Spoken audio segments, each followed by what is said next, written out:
This video is sponsored by Narked at 90. They are beyond technical.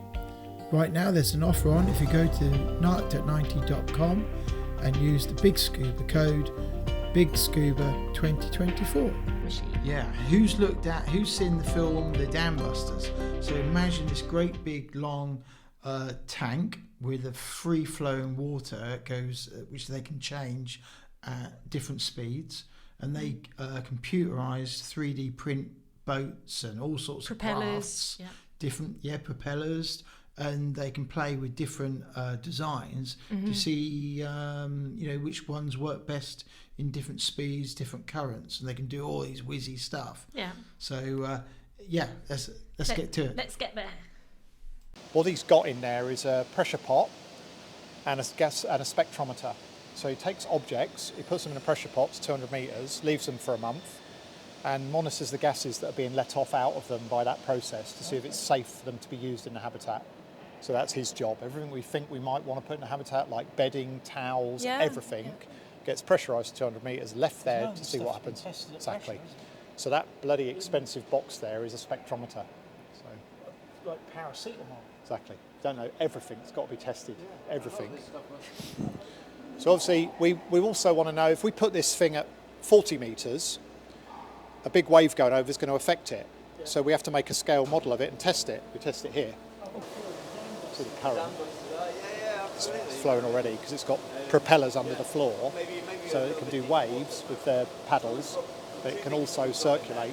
So the propellers under the floor are pushing it that way and round. Yeah, so it can we can build anything to scale. And so that you use a scale model in here of the habitat?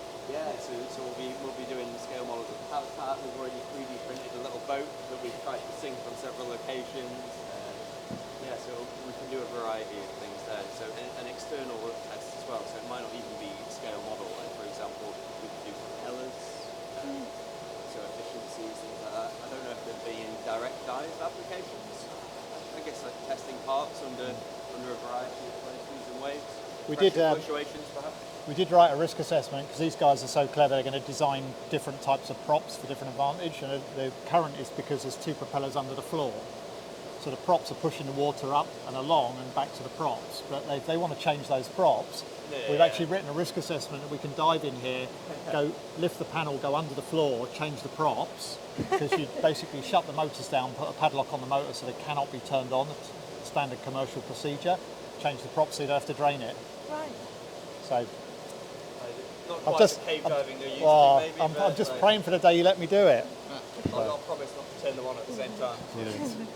Thanks, matey. Appreciate that. Anyway, we'll rush on because thank you very much. Thank you. I see why you like to work here. It's awesome, isn't it? Yeah. It's just like basically I've been in the we call it the industry because I've literally spread across all the ACOPs. Started in recreational, went to technical, went to media, went to science, went to commercial, and gradually at each step I was actually combining those things. So when I was running the body recoveries on the Second World War planes for the science community, I was using commercial techniques to make it more efficient.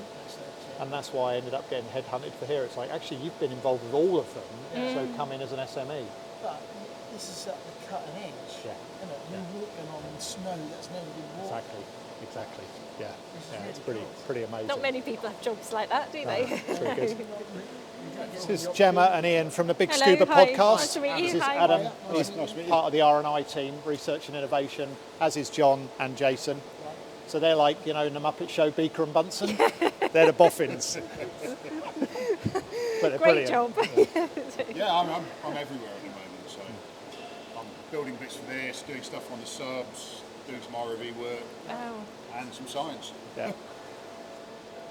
So you're looking to recruit all the time as Basically, as I said at the beginning, we've got pretty much everyone here at the moment is like an uber expert in their field, and they are therefore a lead.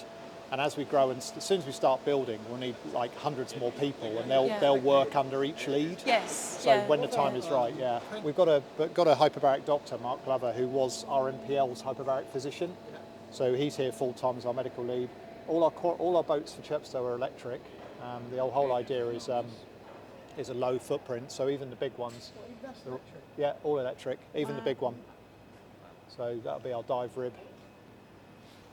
And even the big one was all electric, because basically the idea is to have campus Chepstow as as zero footprint as possible. Our founder is very, very keen on that, so it's cool.